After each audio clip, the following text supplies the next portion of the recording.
جو جنگوں میں ہلاکت کے ذرائع ایجاد کیے گئے ہیں، امر واقعہ یہ ہے کہ ان کی کوئی مثال پہلے نہیں تھی، کوئی تصور تک نہیں ملتا. 2 جنگوں میں سے گزر چکے ہیں، لیکن ابھی رزق جاری ہے، جس کا مطلب یہ ہے کہ سزا اپنے کمال کو نہیں پہنچی. وہ سزا جب اپنی تکمیل کو پہنچے گی، جس کا ذکر کیا جا رہا ہے، تو پھر رزق والے معاملے پیچھے تاریخ کا حصہ بن جائیں گے، اور وہ ابھی آنے والی ہے. اور مجھے ڈر یہ ہے کہ ان کو جو جرائم کی توفیق مل رہی اتنی جلدی یعنی پچھلی جنگ عظیم کے بعد انہوں نے کافی سبق سیکھے، مورالٹی پہ زور دیا، ریسزم کے خلاف بہت مہمات چلائیں، اور انسانیت کے حقوق پر غیر معمولی محنت کی. اور جب سے رشیا کا کلیپس ہوا ہے، اتنی جلدی یہ سبق بڑھانے لگ گئے ہیں کہ شاید ہی دنیا کی تاریخ میں کسی قوم نے اتنی محنت سے کمائے ہوئے سبق اتنی آسانی سے بھلا دیے ہوں. یہ ڈر والی بات ہے. اس سے پتہ چل رہا ہے کہ ضرور وقت قریب آ رہا ہے. اس سلسلے میں نے ایک دفعہ ایک رویا بھی دیکھی تھی، بچوں کو اپنے سنائی تھی. وہ کئی سال پہلے کی ہے، تاریخ صبح تمہیں یاد ہے؟ وہ جو پہاڑ رشیا کے شمال کی طرف سے پہاڑ پگھل تک ہیں، کافی دیر ہو گئی، پتہ کرو وہ اس انقلاب سے پہلے کا ہے یا بعد کا ہے رویا وہ بہت ہی واضح ہے، جس سے اندازہ یہ ہوتا ہے کہ ہو سکتا ہے کہ میں بھی دیکھ لوں وہ دور جس میں یہ خوفناک عذاب نازل ہونے اور آخری فیصلہ کن جنگ ہونی ہے. اور اس میں مونا تو مجھے دکھائی گئی ہے، 7 بچے بھی ہیں، مگر مونا خاص طور پر کار میں آگے بیٹھی ہوئی ہے. اور وہ رویا میں نے بتائی تھی آپ کو پہلے کہ نہیں، یا اس میں درس میں یا خطبے میں کبھی نہیں تو پھر ضروری ہے بتانے والی، وہ تو ایک امانت ہے. ایسی عجیب رویا جو اکثر جو رویا خدا تعالیٰ کی طرف سے آتی ہیں وہ وہم و گمان میں ویسے آ ہی نہیں سکتے. میں نے دیکھا کہ میں رشیا کا نام تو نہیں ہے، لیکن یہاں سے جو میرے ذہن میں سمت ہے وہ رشیا کی سمت ہی ہے، اور رشیا کا بھی شمالی حصہ.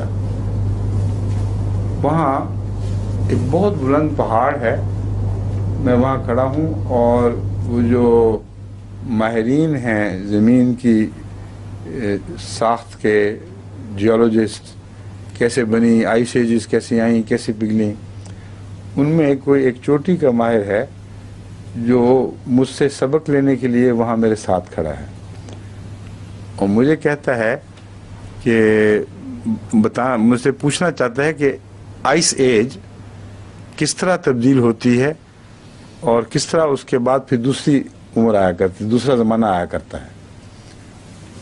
تو وہاں سب برفیں جمی ہوئی ہیں اور سڑکیں سی بنی ہوئی ہیں اور نالیاں بھی سب جمی ہوئی ہیں.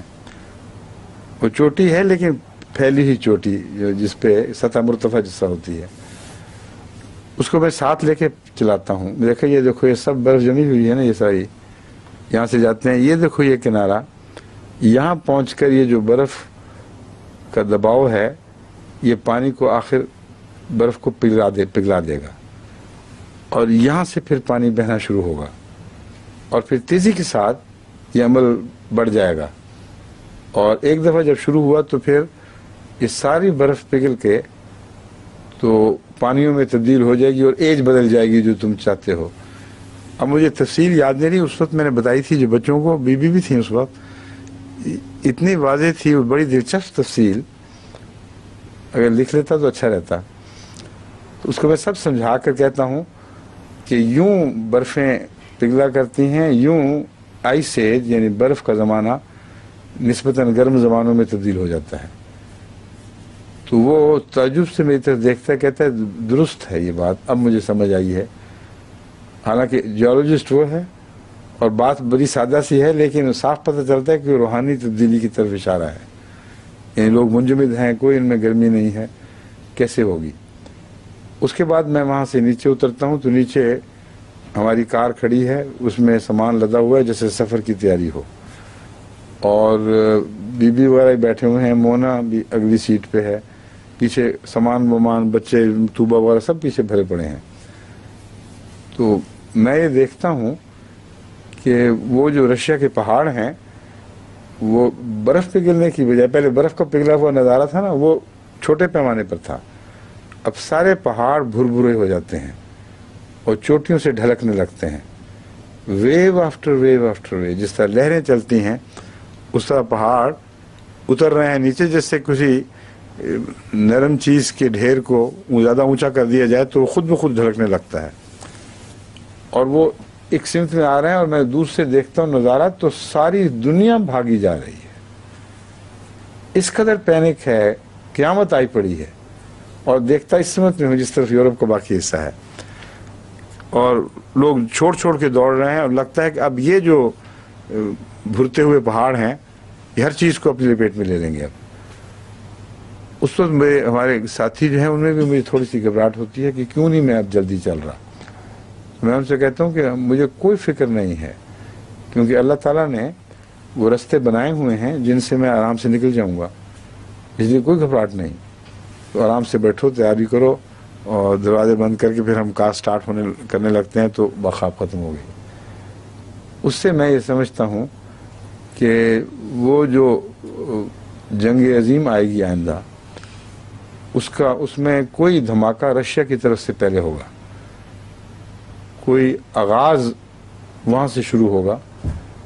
اور پھر جس طرح پہاڑ بھرتے ہیں، مجھے بعد میں خیال آیا کہ یہ تو قرآن کریم نے جو یہ فرمایا ہے سورہ طٰہٰ میں، وَيَسْأَلُونَكَ عَنِ الْجِبَالِ قُلْ يَنْسِفُهَا رَبِّي نَسْفًا وَيَذَرُهَا قَاعًا صَفْصَفًا، تو یہ تو اس کی تعبیر ہے بالکل. اور وہ کھلا کھلا منظر ہے آئندہ قوموں کی ترقی اور ان کے تنزل کا. اور اسلام کے راستے میں جو حائل ہیں وہ پھر اسلام قبول کرنے کے لیے آمادہ ہوں گے جب وہ ان کے تکبر ٹوٹ جائیں گے. تو یہ رویا دراصل اسی کی تفسیر ہے، کس طرح پہاڑ بھرتے ہیں اور کس طرح وہ لیول ہونے لگتے ہیں. تو ہو سکتا ہے آغاز رشیا ہی کی طرف سے ہو کسی وجہ سے. ابھی تک تو دوستیاں ہیں لیکن ظاہری دوستیاں، حقیقی دوستی کوئی نہیں ہے. کوئی ایسا واقعہ ہو جائے، وہاں اندرونی انقلاب آ جائے، سخت گیر لوگ دوبارہ حاکم ہو جائیں، کوئی اور ایسا واقعہ ہو جس کے نتیجے میں پھر وہ دھماکہ ہو جائے. تو یہ احتمالات سب احتمال نہیں بلکہ یقیناً ہونے والی باتیں ہیں جو آئندہ زمانے میں ہوں گے. اب اللہ بہتر جانتا ہے، ہم دیکھیں گے یا بعد میں لوگ آنے والے دیکھیں گے. لیکن انہوں نے مٹنا تو ہے ہی. یہ وہ آیت ہے جو اپنی جگہ اس کی الگ پیشگوئی فرما رہی ہے. وَمَن يَكْفُرْ بَعْدُ مِنْكُمْ، بس جو بعد میں تم میں سے کوئی انکار کرے گا، فَإِنِّي أُعَذِّبُهُ عَذَابًا لَا أُعَذِّبُهُ أَحَدًا مِنَ الْعَالَمِينَ، پھر میں اسے ایسا عذاب دوں گا کہ جب سے زمانہ بنا ہے کبھی کسی اور قوم کو ایسا عذاب نہیں دیا گیا. اور واقعتاً جو ایٹامک وارفیئر ہے، جو جس میں ایٹامک سٹاسفے ہو جاتا ہے، جو ہولوکاسٹ، اس کا تو کوئی جواب ہی نہیں. ویسے تو دنیا نے کوئی چیز دیکھی نہیں، مگر یہ بھی خوشخبری ہے کہ احمدیوں کو اللہ بچا لے گا. رستہ رکھا ہوا ہے جس رستے سے وہ نکل جائیں گے انشاءاللہ.